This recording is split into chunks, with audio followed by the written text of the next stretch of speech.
Change is possible. This podcast will show you how.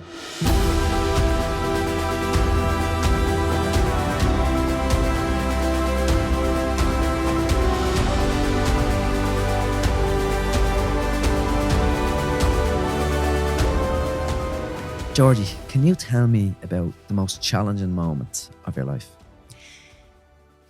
I can. Obviously, there has been so many over the years, but it was definitely the day that I drove to Beaumont Hospital. My family had gathered in my mum's house as I awaited news to find out if I had cancer or not.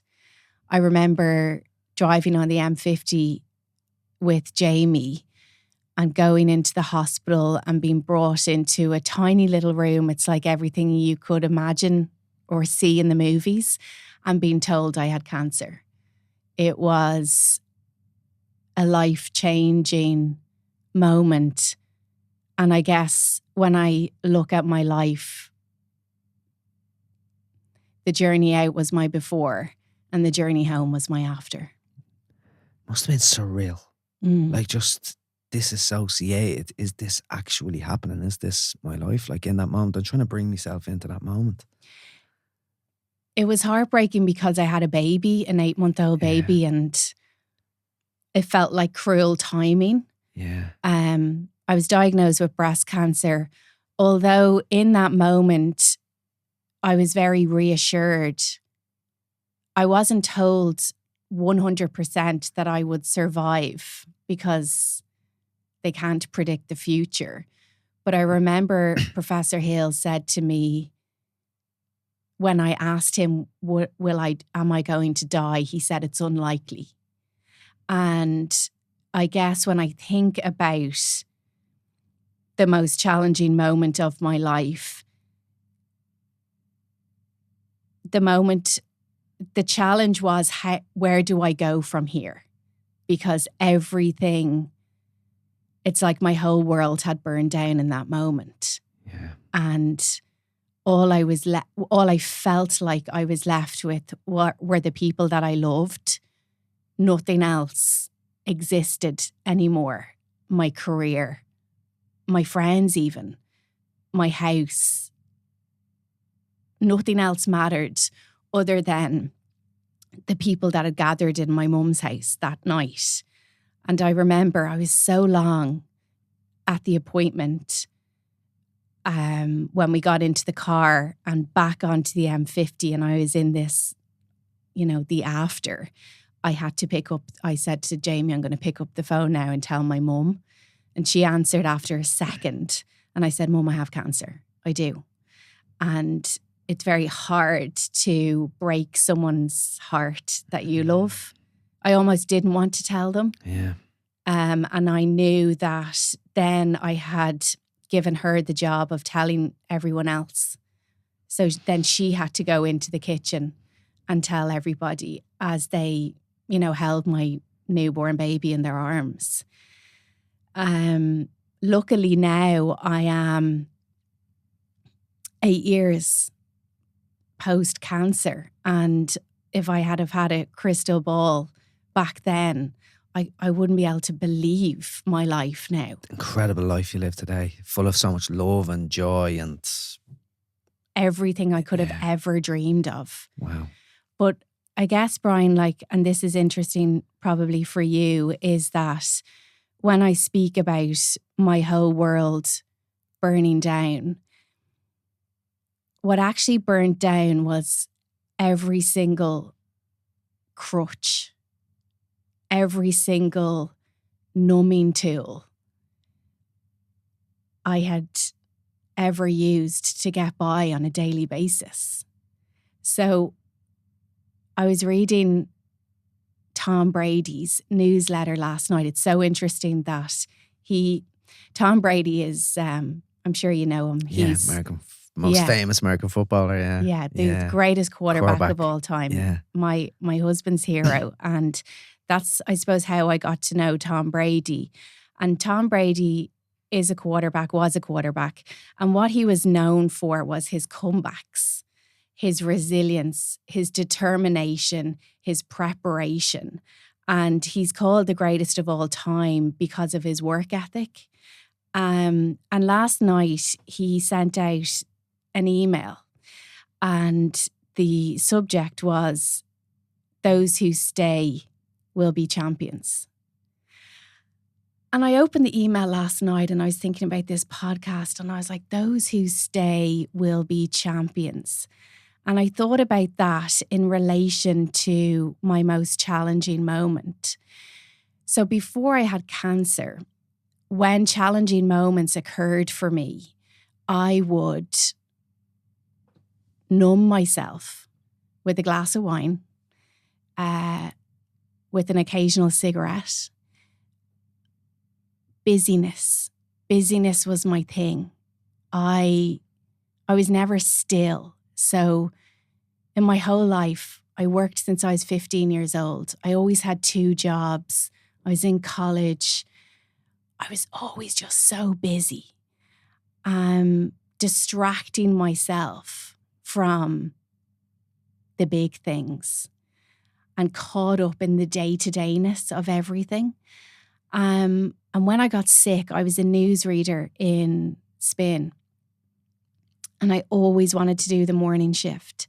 I always wanted to get up at 5 a.m, get into work, get the day done so I could fit more stuff into the day, like cleaning the house, making a curry from scratch, going out doing the shopping, a list of things that I would do for Jamie, like his dry cleaning, his, organising his life.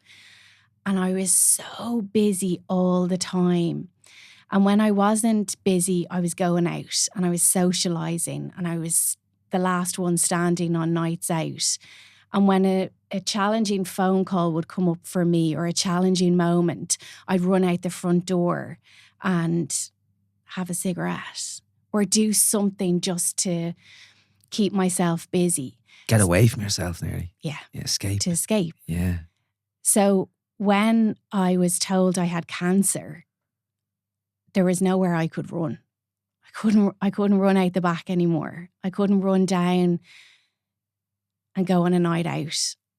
I couldn't go to work. They'd sign me off work. So I had to stay. Face it. And I had to sit with myself for the first time in 32 years. And that was so difficult. I remember we were getting our garden. We just moved into a new house a couple of months before I found a lump in my breast. And we were landscaping the garden. And every day in those couple of weeks after I was diagnosed, the 2 lads would drive up the driveway and get to work in the garden. And it was almost something for me to do, to go to the window and look out at them. Whereas before I wouldn't have even noticed they were there. But that became a part of my day all of a sudden.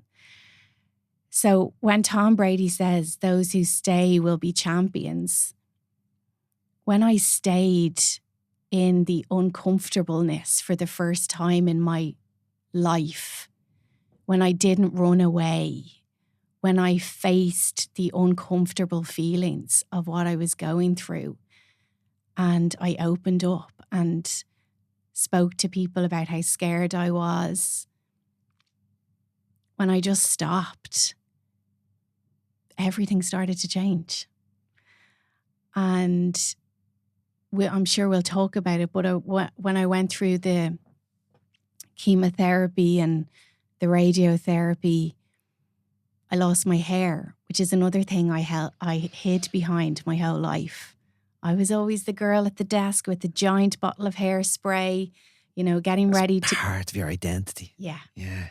And it was another thing I hid behind. It's nearly symbolic, isn't it? It's a symbolic element of the identity being destroyed. Like, yeah. So yeah. I had everything, but I had nothing. Yeah. I had everything that was important, but I had nothing that I once considered important. That reminds me of so many things, Georgie. And Eckhart Tolle talks about like the death of the ego. It's the death of an identity. And I think maybe that's why we get on so great. Like, I can really relate to that story. Mine comes from a very different perspective with addiction. But I often talk about that I died before I died. And it was the death of my ego, the death of my identity, the death of the crutches that I had in my former life. That's a different life, a different person. And that's a very bizarre thing for people to hear, probably. But do you nearly see that as a gift in many ways, that something like that happened because it gave you this completely different perspective? Is that something you can relate to? 100%. Cancer, and I can only say this when I went through the toughest days, and I've come out the other side, thank God. But when I was in chemotherapy, I started to wonder and think about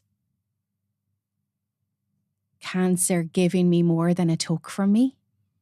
And if you had talked to me a year before and said, you're going to be told you have cancer, you're going to lose all your hair, your career is going to fall apart. All of these things, you're going to lose your identity in your marriage almost. I mean, I used to lie in bed beside Jamie and wonder if he was looking at my bald head. Yeah. You know, sometimes I could feel his eyes on the back of me and just wonder what he could see. So as I started to do the work on myself, and the more I stayed with myself, the more I started to build up my self-esteem and self-confidence and resilience. And actually, cancer gave me compassion for myself for the first time in my life. So before, I was constantly telling myself that I wasn't doing a good enough job, that I wasn't worthy, that I was stupid, that I wasn't a real journalist, that I wasn't worthy of a promotion.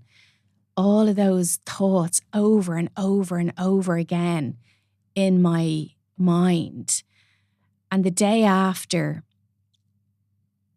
I found a lump in my breast, I remember looking at myself when I got out of the shower, like actually looking at myself, my whole body, and loving myself. Wow. And thinking, wow, I took so much for granted. Like this beautiful body I have with the lumps and bumps and everything in between is actually a gift. So when I flipped my perception of myself, and when I'd sit in my garden in the long days of chemotherapy, I'd listen to the birds and hear things in the world that I never heard before, like nature, my loving thoughts to myself. I remember thinking, oh my God, like I've been given a second chance and this is such a gift. And I used to pray. It's funny, we only pray when we really need when we really need God. But I remember saying, if you just let me live, I promise I'll do better, not only for everyone around me, but for myself, because I'm worthy of better than how I treated myself. And those who stay will be champions. It was like I stayed in the tough times for the first time in my life. I sat in all of the uncomfortable feelings. And we hear that expression, no way around but through. For the first time, I stepped through, and it was hard. But when I came out the other side, everything had changed. It's a completely different person. Completely different person.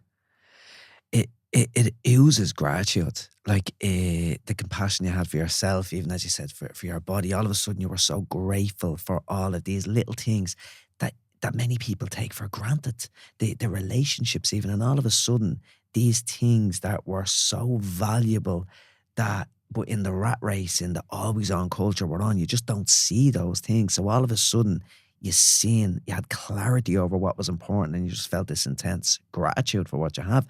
And every time I meet you and your extended family, that's what screams out at me. It's just this love and this togetherness and this little mini community, and then your grander, bigger community with the good clothes. Just so much so much glow and love within that as well. It's amazing. Do you know what's so interesting, the way you say that? Because you do gravitate towards a different, not kind of person. I don't mean that as it sounds, but I remember Different energy. Yeah, gravitating to a different energy, I think, is Yeah. it? Yeah. or it's like it's a deeper level of consciousness, maybe. Yeah. I used to say like I had a brain transplant because I didn't know how to articulate how I felt, but it was like a deeper understanding of life. And I remember I was always the person who would hide in duns if if there was someone I could see that oh Jesus Christ, I don't want to talk to anyone, and I'd run away. Yeah. And in my recovery, even though I was wearing a wig, even though I didn't really look like myself anymore, I used to gravitate towards people because I was finding hope in other people's stories. Right. So it's funny because I started to gravitate towards people who'd also been through something. And maybe that's because they were the only people who were able to face me. They were the only people that knew what to say. Yeah, weren't afraid of it. Yeah. Yeah. So a lot of people run away from you when you get sick because they don't know what to say and they think I better leave her. But maybe that's just because they've never been through a really challenging time and they don't know what to do, and that's okay. But I think once you've been through something, you're able to talk to someone else who's going through something. Yeah. So that's where the podcast came from, because I started to have really deep conversations with people. And then I realized that what I had in common with those people is that we'd both been through struggle and challenges. And so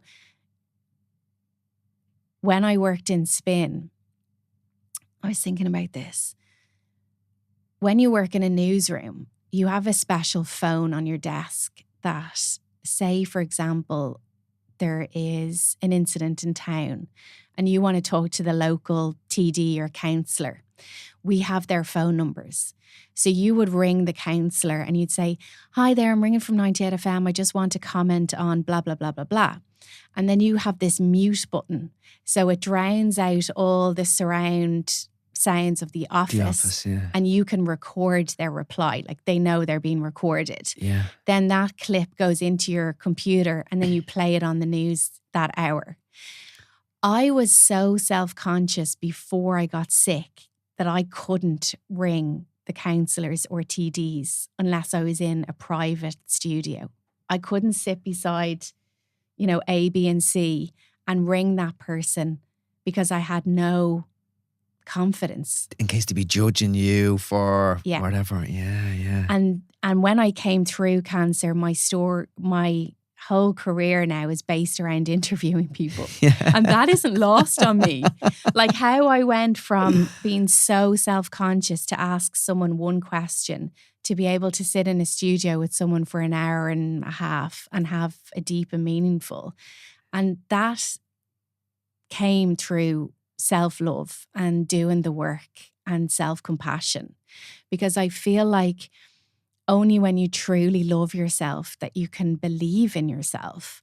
I'd sat at my desk for 10 years and really wanted to start my own business, thought there was more for me. But my thoughts in my head every day were like, you're not good enough. You're not worthy. Who do you think you are? You're not capable. But when those thoughts changed when I got sick to, you are worthy. You deserve to be here. You have something to say. You are important. Oprah Winfrey's life coach, Martha Beck, broke this down for me. She said, when you become important to yourself, other people start to think you're important. And feel it. Mm-hmm. They'll feel it. Yeah. Oh, it's so true. I can relate to that on so many levels. I really, really can. There's a moment that I'd love to bring it back to Georgie. So I'm thinking about that self-love and that self-compassion. It just struck me when you mentioned it earlier. When you were looking out that window and life had slowed down, it sounded like life just slowed down, was forced to slow down, and there was space and there was nothing to do except sit with yourself. And you were looking at those lads coming up the garden. What did that feel like? What was the internal process? What was slowing down like? And what was that? It was like being locked out of my life. That's the only way I can describe it. I feel like I experienced COVID before we knew what COVID was. Yeah. I'm sure loads of people can relate to that. It was like somebody just said, you have to go now. Like I was like, what? Okay, I've got cancer. And I remember thinking, oh, I'll just go back to work after a few months. And then the team were like, no, you can't go back for a year. Yeah. I was like, At least, yeah. What? So I think when all of the unimportant things are stripped away, you have to find purpose in other things. And time was difficult. It was difficult to be still, really difficult. But I was in a position where my baby would sleep for 2 hours every day. Now, everyone around me was keeping the show on the road. Jamie obviously still had to go to work. My mum would arrive at 8 a.m. despite me saying to her over and over again, I'm fine. I think everyone was afraid for me to be by myself and obviously wanted to help me with the baby so I could rest. But every day at 1 o'clock when Pia would go down for her nap, I'd say to my mum, go, you have to leave me. And I would sit with myself. And chemotherapy was another chance that I got to be by myself. And my family's hearts were broken, and Jamie's, when I said, I want to go to chemo by myself. And everyone was like, what? You can't. Are you mad? I was like, yeah, this time is actually a gift to me.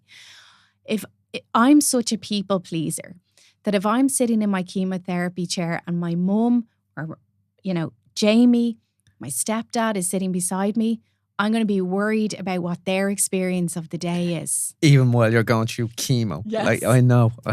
Crazy. Are they bored? Do they want to go? Am I being boring? Have they run out of things to say to me? Are they worried about me? I was like, please. Because I found out that for my treatment plan, I could drive myself to the hospital. And I was lucky that I only lived around the corner from the Beacon. Yeah. So I would drive myself to chemotherapy. And I'd split the day into 2 halves. The first half of the day, I went in, I got my lovely breakfast, my tea and toast, my blanket, and I'd prop my phone up and I'd watch all my trash TV programs that I downloaded.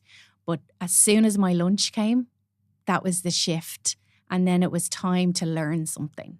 So I'd bring a book, I'd write something, I would look out the window and not numb myself with the phone. And I always left chemotherapy having learned something that was going to help me in the week going forward. Talk about the resilience of that. And I like to talk about beyond the resilience. It's using life's challenges as the fuel to grow. And literally chemo was helping you grow. But I want to peel it back there, Georgie. There's something really fascinating. I'd love your thoughts on this. It was like, I don't like to say self-centered, but it is. Yeah, you had to focus on yourself. Let's call it self-care. You had to focus on yourself. You hadn't got time for people pleasing. You were really in a spot where you had to look after yourself. So ironically, did the pain you go through force you to be more self-centered, to look after yourself, which drove self-compassion? Did that play a role? Is there a link there?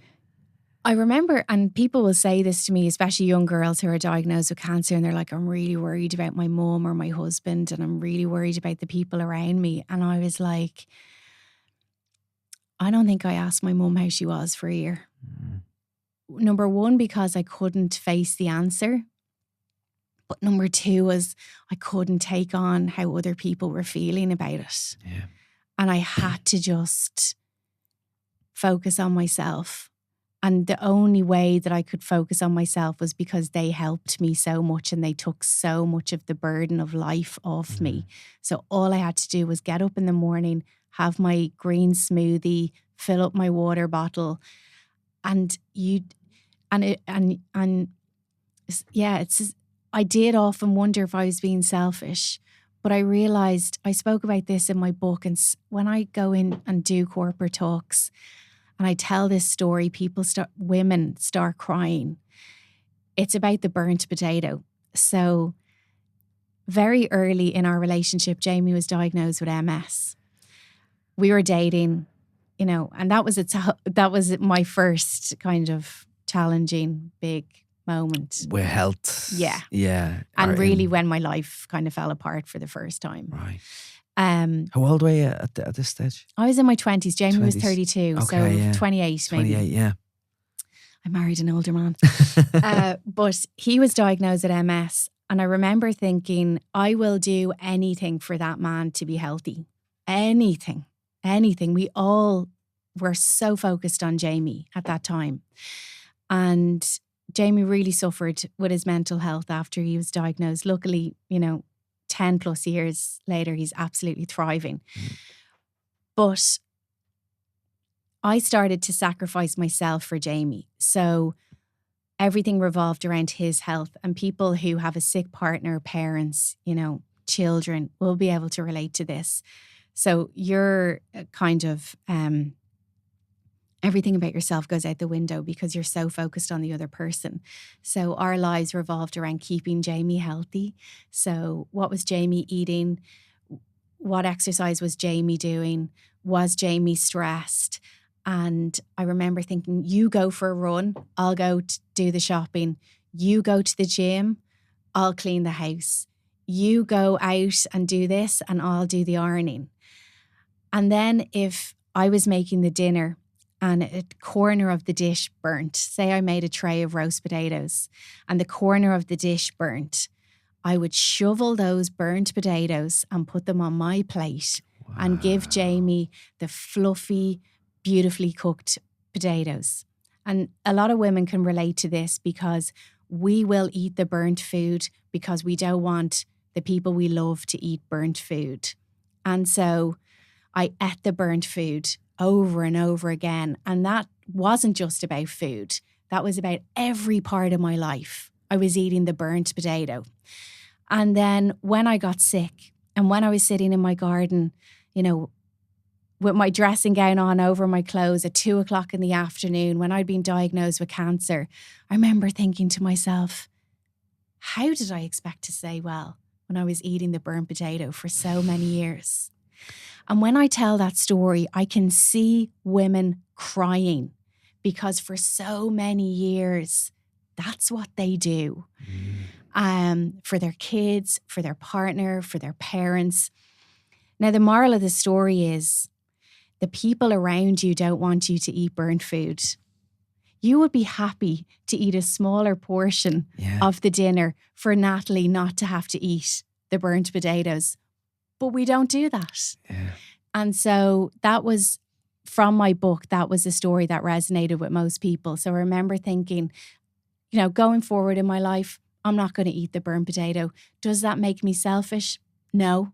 No. And is that going to make me live longer for the people that I love? Yes. Yeah. I do that. When I cook, I do that. I take the worst part. Yeah. I definitely do. That's crazy, that is. And that was like the perfect storm in a negative way for you as a people pleaser. All of a sudden, it is like enhancing or really foraging to really make you become an epic people pleaser, even to a greater extent. And you will know this, better than anyone with all of your studies and the amazing work you've done. You're not just a chronic people pleaser for 32 years and then wake up on a Monday and all of a sudden you're not a people pleaser. Yeah. So I had to ask Jamie to be my accountability partner. I needed him. So I came to him and I said, Jamie, I'm going to start running. I'd started to run because my oncologist said, Georgie, you have to exercise. She said, women who exercise in their recovery from breast cancer do better. That was her exact sentence. And that's not out there. Like, exercise for all cancers is a monster, but it's not really out there in the world, and doctors don't really promote it. So it's great to have that message there. Yeah, she was Professor Westrup, she's American, she's really forward thinking. And actually there's a new paper out recently that exercising during treatment also supercharges the treatment of cancer. And you can double check that. But No, I've that's the been gist reading of it. around the research of that. I follow Peter Attia's work around this, and he's a huge proponent of exercise during the stressful times. Not overstressing the body, but getting some kind of exercise in there. Yeah. Yeah. So I started running and, started with 1 kilometre, literally. And then as I got more into it, I said to Jamie one day, I said, I'm going to flake out on myself. I'm going to tell myself that it's more important to give my beautiful 1-year-old daughter a bath in the evening than go for a run. I said, Jamie, and it's hard to be vulnerable sometimes. I said, Jamie, I'm going to make every excuse under the sun not to go for a run, but you got to help me get out the door, please. And that's hard for people to kind of open up sometimes to your partner and ask for that support. And he said, I will. And he did. And he still does. That's amazing. That accountability and that dedication to each other. Because I'm laughing, I'm smiling to myself because I started with 1 kilometre. And now I watch us bring gangs of people. I see Jamie off running around the mountains, the tracks he does, you off running, bringing people to marathons into different countries around the world. It's phenomenal from where it started to where it is today. Yeah, we went to do the New York half marathon ourselves. I remember bawling, crying on the finish line because I couldn't believe that I was able to run, 21 kilometres. And at the end, Jamie was like, cool, where are we going for lunch? And I was like, Jamie, I just ran the New York half marathon. Like, we need to, this is an insane moment. We need to have a parade. Yeah. How are you talking to me about such Lunch. trivial things? And then I said, we need to bring people next year. Yeah. And so 210 people came with us to New York in 2025. So that's where that idea was born. We need to celebrate this, and how better to do it with community and other people. Beautiful. 210 people. 210 people. Is that the first one? Yeah. Wow. Yeah, so it's going from strength to strength, but it's a tribal community of supportive people. We all have our Team Good Glow shirts on, and then along the course, if you spot one of us, the hand on the back comes, or the cheer, or the high five, and we get each other over the finish line. And then often people, because it's a weekend of celebrations and crack and everything in between. The buzz, because I really follow your Instagram when you're over in New York and out of the Alps. You've done the run in the Alps as well. The energy and the buzz looks amazing. Yeah, we were singing at the start line in Chicago, and I remember someone went, is this a wedding or a half marathon? It was a little bit of a mix of both. Yeah. That's incredible. And it brings me to the work you do, Georgie. Obviously, we got introduced to each other. I don't know how.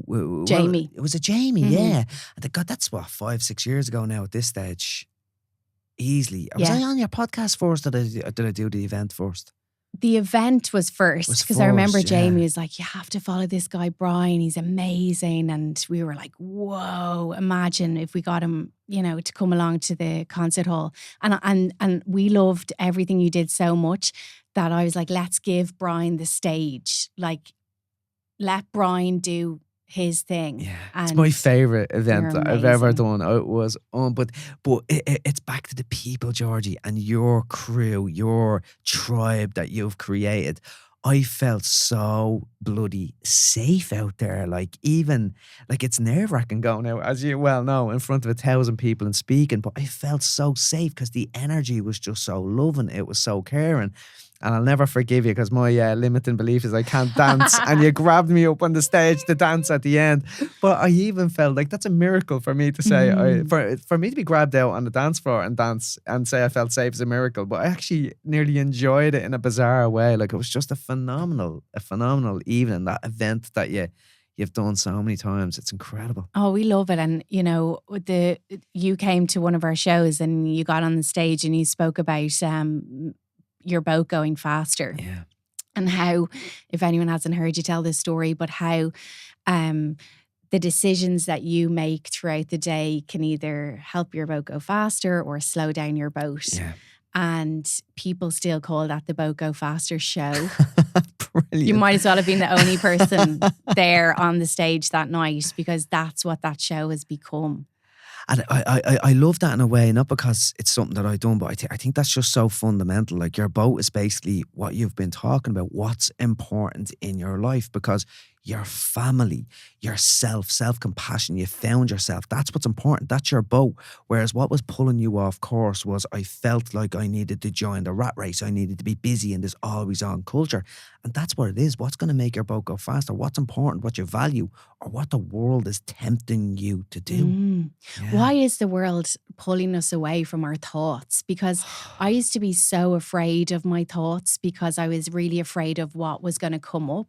But actually, throughout my cancer treatment, when I sat with myself and actually let those thoughts in, I realized that they were there to help me. Imagine having a sponsor whose only interest is creating positive ripples of change around the world. I first met Jacqueline and David Coyne from the Coyne Foundation when they introduced me to Dr. Gabor Mate in 2024, an incredible pinch myself moment in my own life. Over the next few episodes, we'll be sharing weekly challenges inspired by their work and ethos. Small actions create big ripples. This week's ask, called the listening ear, is simple. Give the gift of offering your family, your friends, your neighbours, even strangers, your full attention. Put your phone away and listen. Really listen and be present for someone who will appreciate being heard. A rare gift in today's hyper-busy, always-on culture. Yeah, it's so strange, and I think it's like our brains and our bodies, from an evolutionary perspective, we shy away from the difficult things because difficulty traditionally or historically meant potential death. So it really comes from that survival mechanism. So even the things that we know we need to do, if they feel hard mentally, emotionally, or physically, we shy away from them. Exercise, sitting with your emotions, we don't want to do them. But it's like the hard choices, they're the hard choices. They lead to a much easier life. Whereas we take the quick fixes, the easy choices, jumping on our phone, drinking too much alcohol, avoiding difficult conversations. It leads to a much more difficult life. Yeah. And that's really, I was stuck in the suffering really a lot. And I went to therapy soon after. Actually, when I was finished my treatment, because it was too much for me when I was in the middle of it. One bit at a time. And I did CBT, and this amazing lady, Berna, was my therapist. And she put me into this meditation one day. And we were talking about something in particular that had happened. This was before cancer. And she said, and Georgie, where do you store all of those feelings? And I was, just sitting there, and all of a sudden I felt my hand just boom, straight onto my chest, which is where my cancer was, and where I was holding so much. And actually when I released it, when I was able to just talk through all of the things that had held me back in my life, all of a sudden I was just everything sped up. I was able to create my own business. Everything just started to flow, Flow. I think that's the word, isn't it? Unbelievable. Yeah. And so, working on myself and meditating and exercising and treating my body as it deserves to be treated. And that includes not only nutrition, but the thoughts and the words that I was speaking to myself. And I came out, I started a business, and it skyrocketed. And the hardest thing was starting it, But I was in this kind of peak self-love era, and I was able to do it. And I just did one thing at a time, one little, start the website one day, tell somebody the next day, say it out loud. And then all of a sudden things started moving. And I realized that, like Tom Brady says, those who stay will be champions. Me staying in the shit for a while and sorting everything out. And then the payoff started to come for me. Yeah. And not only staying in that moment, Georgie, like you've stayed with the core. You're talking about flow, but it's flow and glow, like the good glow, the podcast. You've stayed the course. That's going on for years now. And the events that you do every year, the good glow events, like they are difficult to do behind the scenes. On the night when you're going out to speak, it's challenging. It never gets easy. It's always a challenge, but you're staying the course all the time, leaning into the heart and getting the good. Yeah, and I think it's about staying true to yourself. And I didn't just come out the other side of cancer and I'm this like perfectly healthy, fit, believing in myself. Jerry Hussey will say it, you have to do the work every Yeah. day. And I was riding the tide of, I'd done so much work and I'd kind of let it build up. And then I was riding the tide of that for a while and then I started to fall down again. Then the limiting beliefs started to come in, especially around my shows.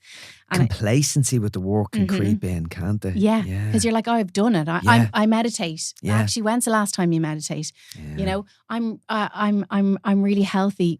Are you? Like, when's the last time you did, Georgie? You talk about drinking 2 liters of water a day. When's the last time you actually did it? So I started to kind of fall down because I wasn't doing the work every day. And I started to realize, oh, this is an ongoing thing. It's a lifestyle. So I fall down a lot and I have to pick myself up. But I'll always say, what if today is just the beginning? So I don't beat myself up if I haven't done something for a week, if I haven't gone for a run, if I haven't drank enough water. I don't think about that. What can I do today? And I start again. And I start again. I've started again 1,000 times since I got sick. 1,000 times. I love that. And that's so helpful for people just to realise, right? Because sometimes you get on a roll and you fall down. It's like, oh, I can't do this anymore. But it's continually starting again and again, reinventing yourself again and again and again. Because it's not about doing brilliantly in life, because inevitable challenges, life will come along and kick your ass. So it's getting back up. That's the key, not giving up and continually getting back up. That's what it's about. Yeah, and the words I speak have a very big effect on my mental well-being.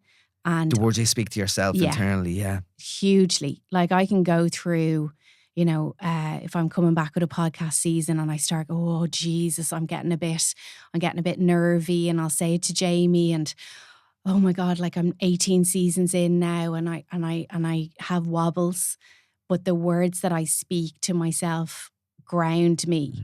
So for a lot of the time, I started to rely on Jamie for the pep talks, and Jamie would say, "You're brilliant and you're great," and reminded me of things. But then Jamie can't do that every day, and the kind of more we went back to normal in inverted commas. I mean, he's like, I can't do this every day. I can't pick you up off the floor every day, and so I knew then I had to start doing it for myself. And so most days now, when I open my curtains, I will say, today is a good day to have a good day. And that little sentence really changes my mindset for the day ahead. Sometimes I shout it out and the kids and Jamie are like, oh, here she goes again. Sometimes I'm whispering it to myself. I say it in different tones, depending on how I'm feeling. Sometimes it's like a movie. I open and the sun up. Today is a good day. And sometimes I'm crying saying it. Yeah, I love that. And what does that mean to me? It means it plants a seed of possibility that maybe it can be a good day. Yeah. And I'm more likely to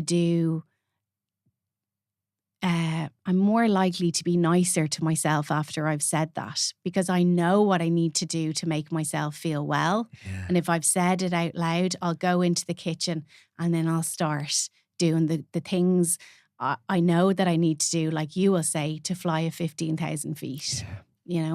And you're announcing to Pia and your family, this is going to be a good day.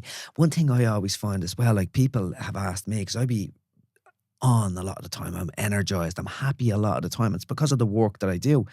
But I don't wake up that way. Sometimes like the motion drives the emotions. You've got to act your way into it. And that's just an affirmation, a mantra. Today is going to be a good day. So you're setting the tone, and it's nearly the actions after that will make that and make it feel like a good day.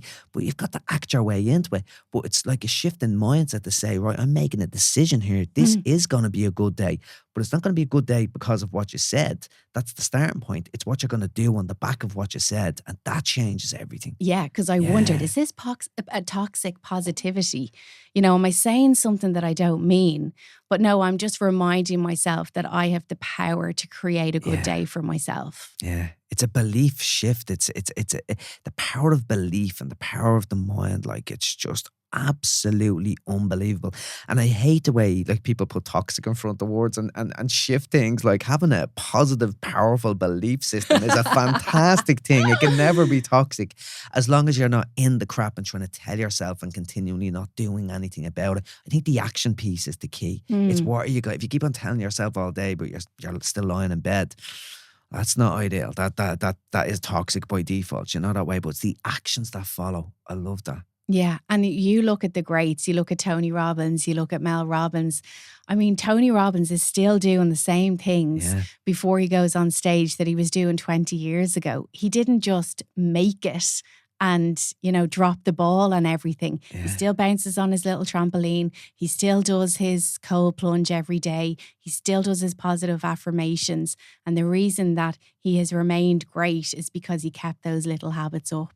I believe. The actions, I couldn't agree more.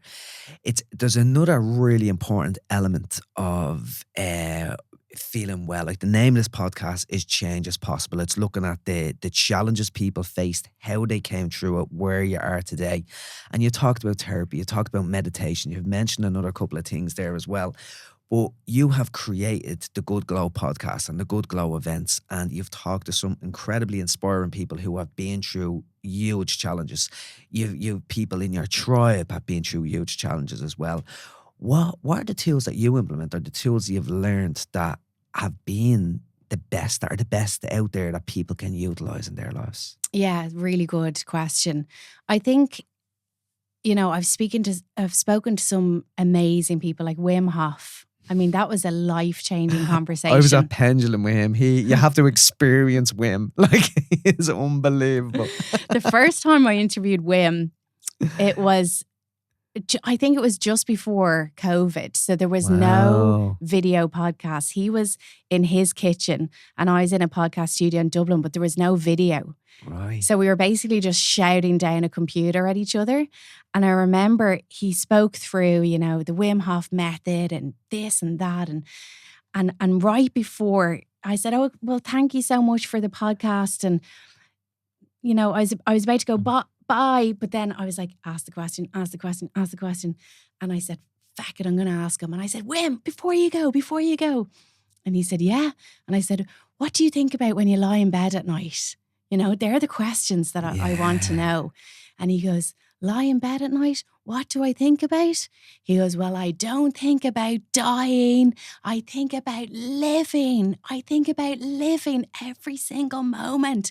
And I was like, amazing. Thanks a mil.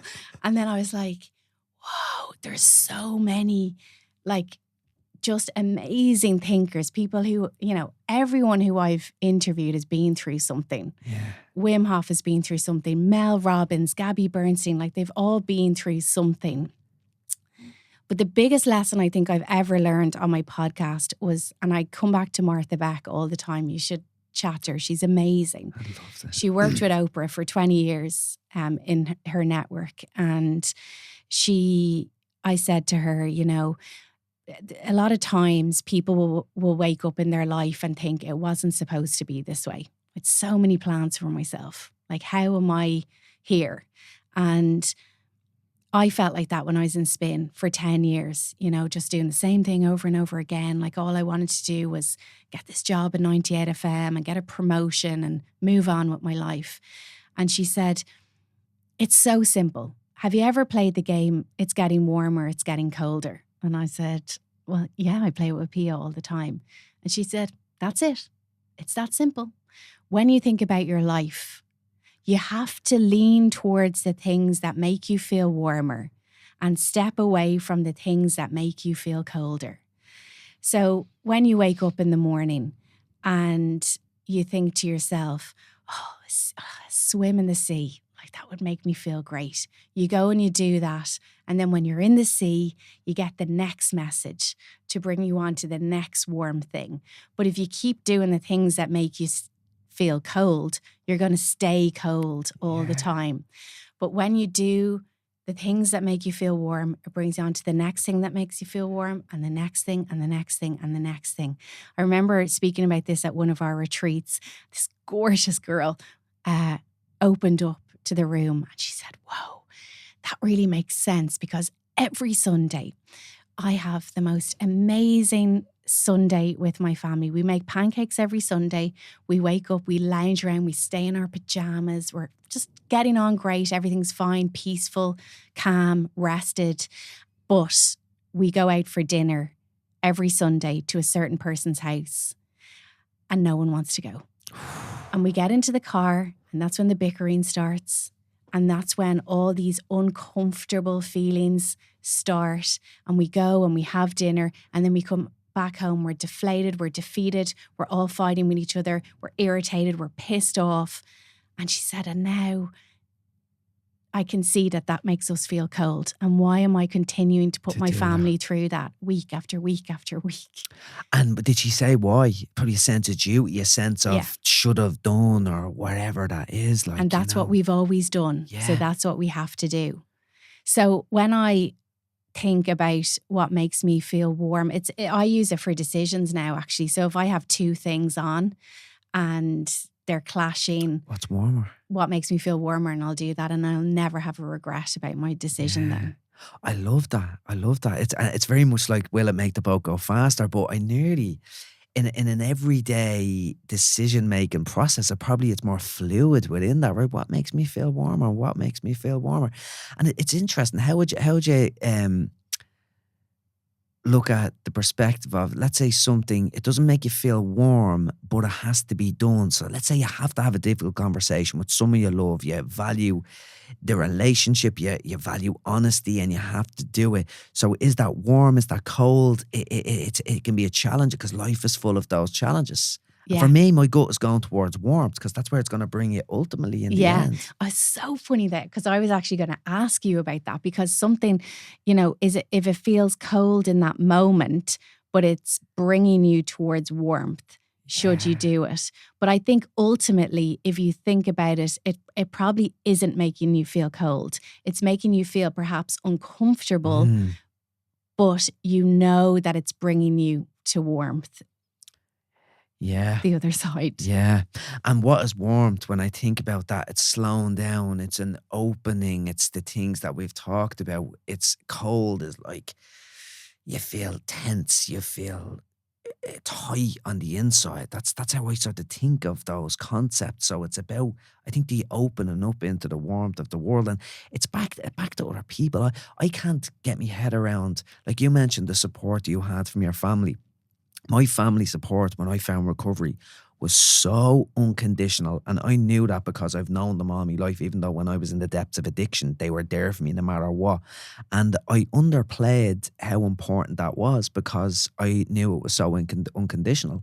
And it was only when I wrote my book and I started really getting in touch with my emotions, I realised how bloody incredible my family are. And they're just there. You met my sister earlier.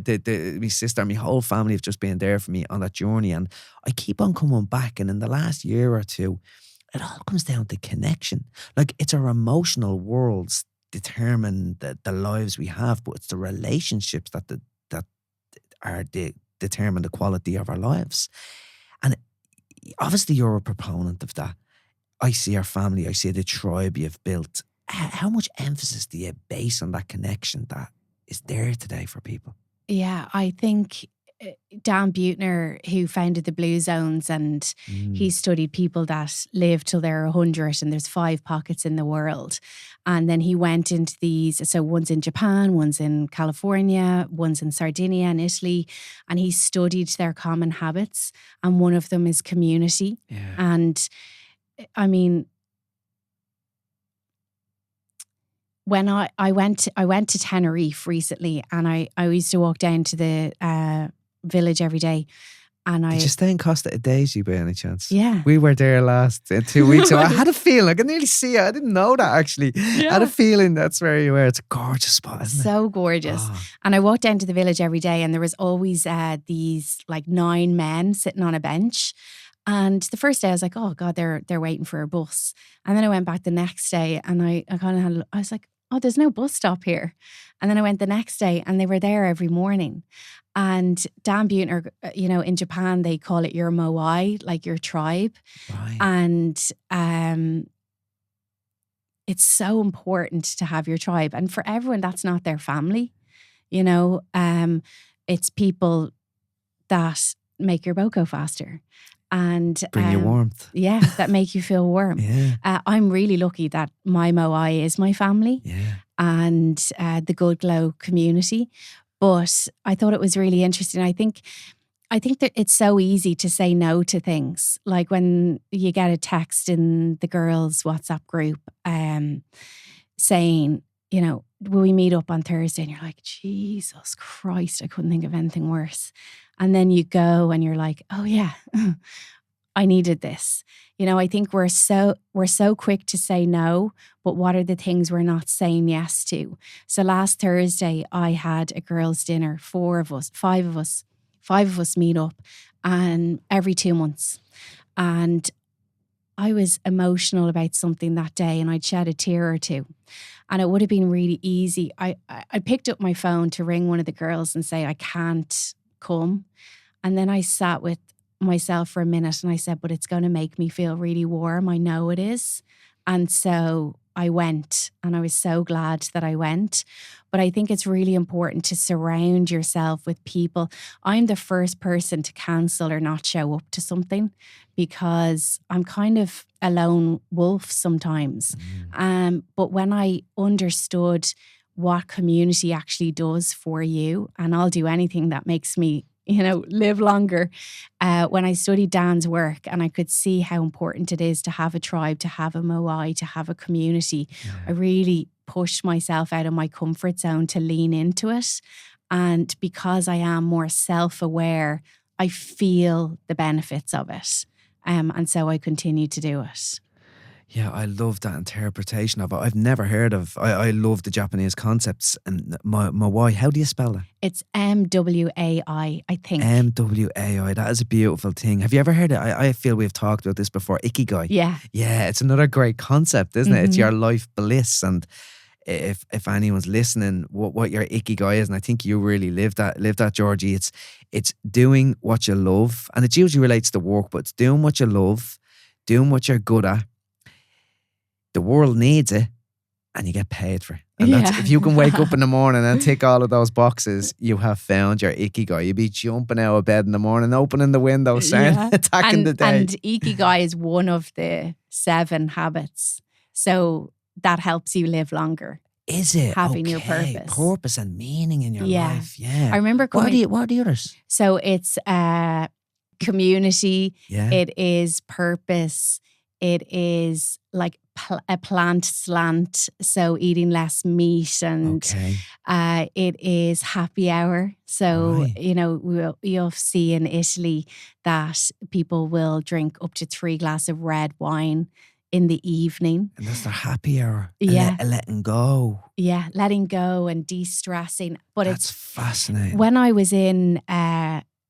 coming out of my cancer, I was quite tough on myself in terms of diet, exercise. I have to do all of these things. Rigid and disciplined. Really disciplined. I was like eating my 7 a day. Yeah. Exercising for 150 minutes a week. Counting my steps. Like doing all of these things. And then if I wasn't doing it, beating yourself up. I replaced the negative talk at my desk in Spain with starting to beat myself up about not being healthy enough. Yeah. And then I discovered Dan Buettner and discovered the blue zones. And I was like, oh, they get to have a little glass of wine in this way of living, and they get to, meet up with their friends, and they get to do fun things. And then I was like, oh, I think I like this. Yeah. Forget about all of these strict diets and rules that we have for health and wellness. I'm going to do the things that make me feel warm. I'm going to do my best to stay healthy, and move naturally is another one of them. It's not about, the exercise classes. Yeah. You'll find people in Italy are just constantly walking up hills and walking to the local shop and walking down to the village to Yeah. meet their friends. The blue zones aren't doing spin classes No. for 7 times a Yeah. week. Mr. Motivator ain't Yeah. there. And I was like, oh, I kind of like this. Yeah. So when COVID happened, I started to just slip into the blue zones way. And then I found that I was a nicer person to be around, and actually healthier, It's funny because I struggle with, I wouldn't say rigidity. I think discipline is a key element of your life. But I love how you frame it, because if you're overly disciplined, like, that doesn't feel warm, like, because you could be beating yourself up and you're trying to tick all the boxes and you're rushing around. So it's like, we're not saying spend 3 hours scrolling on your phone or anything like that, or eating a load of junk food. That's not going to make you feel warm. But it's to be flexible within what makes you feel warm.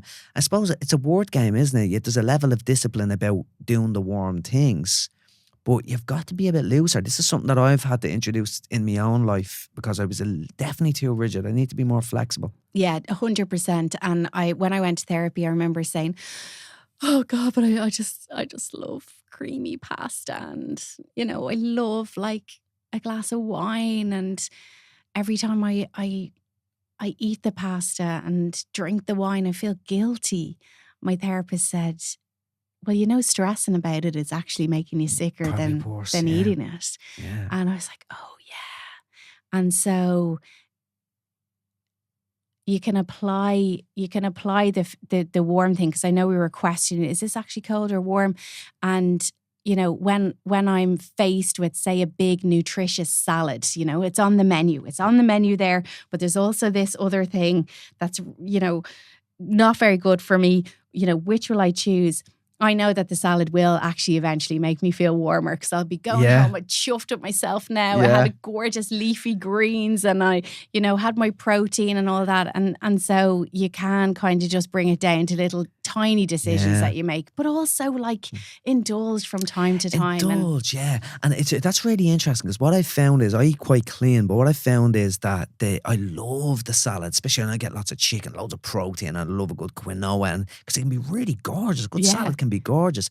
But when I went on holidays there, I was over in Tenerife recently, but it was like I was having the desserts. I was letting myself go. I was enjoying life. Like, you've got to do that too. It's really important. Yeah, 100%. And that's what we're all about. And, even when we're training for our half marathons, we're like, if you can show up and you can only run 1 kilometer today, cool. Like, no one's judging you. We're all in this together. And, like, hopefully, I'll stay. I actually have a mammogram today. Okay. I was chatting to my brother Mick, who I know Mick, yeah, he's yesterday, great. And I said, I was on the phone to him, and I was telling him I was coming here today, and he said, okay, great. And I said, I actually have a mammogram afterwards. And he said, right, and how are you feeling about that? And I said, well, I'll be up the walls tomorrow. And he goes, well, isn't it great you aren't up the walls today? The growth that you've had. He said 4 years ago, you would have been falling to pieces today. But the work that you've done, And it doesn't seem like you're up any walls today either. Yeah, far from it. That's amazing. Brilliant for Mick as well, though. I have to kudos, Mick. That is a beautiful. Again, back to community, back to family. There's 2 things that I'd love to finish on. I'm at the losing track of time, George. I hope we're not 2.5 hours or something like that. This has just been an epic conversation. But what are the non-negotiables for you? Because, like, I just think you've talked to so many incredible people. You do the work yourself. You've gone on that epic journey, and you've talked about doing the work. What are the non-negotiable things to doing the work for you? Yeah, so a huge thing for me is quitting time. So 9 o'clock at night, it used to be 8, but now I have a 1-year-old, so things have kind of gotten a bit later for me. I cannot take phone calls. I cannot talk about work. I do not want to hear from anyone past 9 o'clock. Yeah. Jamie, because we work for ourselves now, Jamie kind of comes alive at night, whereas I'd be much more of a morning person. Yeah. So we'd be sitting there and Jamie would go, what do you think about this now? And I'd say, it's 9:30. Like, how can you ask me a question like that at this time? And even last night, we were going out on Saturday night, and he said, I'm gonna ring Grattan. And I said, George, it's 9:10 at night. And he said, Georgie, not everyone is like you. Like, people ring each other at nighttime. I wouldn't dream of it. Huge thing for me is I'm in your corner there. I feel like your house is, if your house is burning down, that's a reason to ring me. If not, I don't want to hear from you. But I am for so many years when I worked in spin, and I think it was because I was involved in the news, I never stopped. And I was talking to Dr. Libby Weaver. She's an Australian doctor, and she's written brilliant books for women. And she told me that you can be in fight or flight mode in the red zone even when you're sleeping. Yeah. And I remember that scared me. And then that's when I realized, oh my God, I might have been in the red zone for 10 years. Constantly on the go, constantly looking at the news, constantly turned on. And when I came out the other side, I was like, I have to stop. So my biggest non-negotiable is 9:00, I'm done. I cannot do anything. I get really good sleep. Sleep is a huge priority for me. Exercise, I don't track my exercise as much. I just move when I can. And a general sense, yeah, bodily awareness of it nearly, yeah. And, I'll try to take the stairs. I just do little tiny things. I don't run every day. Some weeks I don't run at all, but I'm moving all the time. And I try to eat my vegetables and say my prayers and hope for the best. But do you know what I love about that, Georgie? Because it's like one of the keynote talks. It was the one I delivered at the Helix. Actually, there is no magic wand, only basic yet powerful tools we forget to use. And I always come back to community, breath work, and movement. They are the power. Breath for me represents spirit. Whether it's prayer, it's that kind of getting in contact with yourself. That way, and they're the things, like the basics are where the power is. Yeah, and always learning.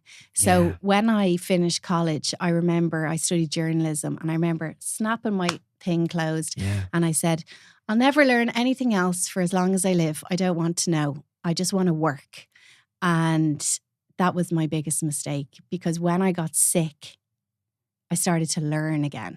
And it elevated me. That made you warm. And when you said something at Christmas, and this is proof that we're always learning and we're always changing, and we never know it all, and everything is kind of a new opportunity to take yourself higher. You were on the stage with Jerry at his show in National Concert Hall, and I slipped in by myself to watch you. We had a great chat after. Actually, we met on the stairs. Do you remember? That was gas. Yeah. And brilliant. You said something that helped me over the last year. You said, we can be so obsessed with ridding ourselves of our trauma, putting it behind us, getting over it. But you said your trauma will always be a part of you because it makes you who you are. Yeah. And I remember looking, and I was up on the balcony, and I was bawling, crying. And I remember thinking, God, I've been so busy over the last 7 years trying to get over the cancer and trying to put it behind me. But actually, you gave me permission that day to accept that it is always going to be there. And it isn't something that I have to forget about or put behind me or move on from. And actually embrace the fact that my trauma makes me who I am. Makes you stronger. And makes me a nicer person. It makes me more understanding, more compassionate, more patient with my children, a better friend, a better wife, daughter. And actually, coming back to what you said, cancer gave me more than it took from me. It's beautiful. It's a beautiful way for someone to be able to think about any challenge in their lives, but never mind something that rocks people's world so bad. Like, to hear that from yourself, Georgie, is just, it's phenomenal. It just gives so many people so much hope, that way. But you do, Brian. You have been one of my greatest teachers over the last couple of years.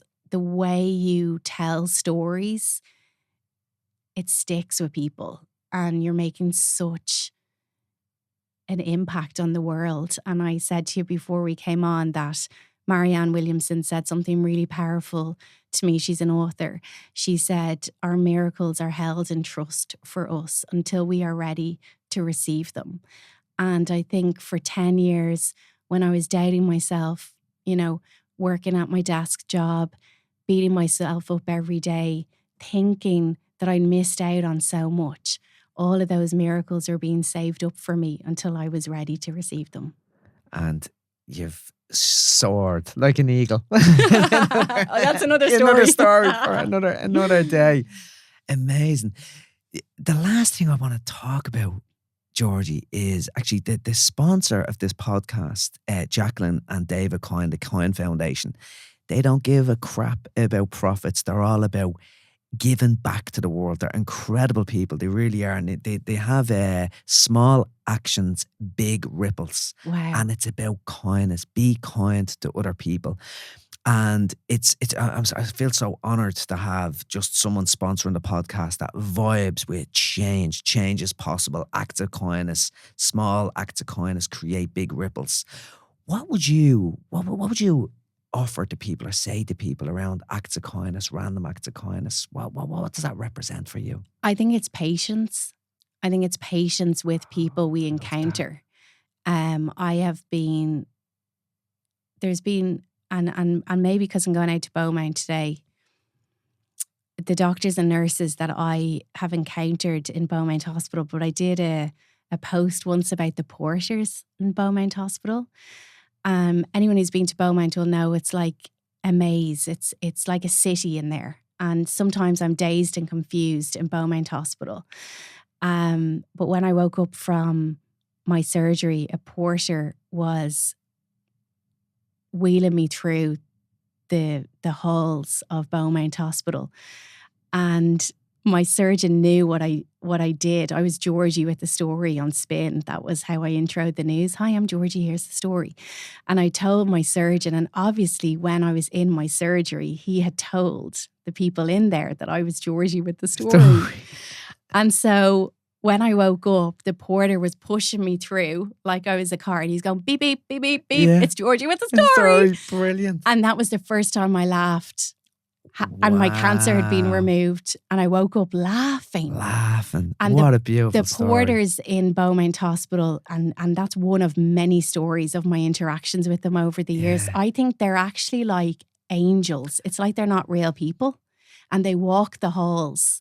And the kindness for me started from the second I opened my eyes after getting my cancer removed, and I promised that I'd be kind to everyone that I meet from that point on. That's beautiful. And the patience that they have for other people. Because I think, as we discussed earlier, in this hyper busy, always on culture where you lived for so long, there's a lack of patience in the world. So just for someone, be patient with someone today. Yeah. It's a gift, an act of kindness. Absolutely. Beautiful. And be patient with yourself. Be patient with yourself. Georgie, this was epic. I knew we were going to have a fantastic conversation. I always love, because you know what? We always have a great chat when we meet, but we always meet at events and stuff. So it says, we'll have a good solid hour and 15 minutes with Georgie to have a conversation. And it's just been epic. Thank you so much for coming in today. Thank you for asking me. No, it was an absolute pleasure. Thank you for listening to today's podcast. If you enjoy this content, I've created a range of online courses around mindset, mastering your self-talk, unlocking the secrets of addiction recovery and morning routines, and many, many more. If you're interested, simply click on the link in the show notes and use the word resilience to get free access to all of that content.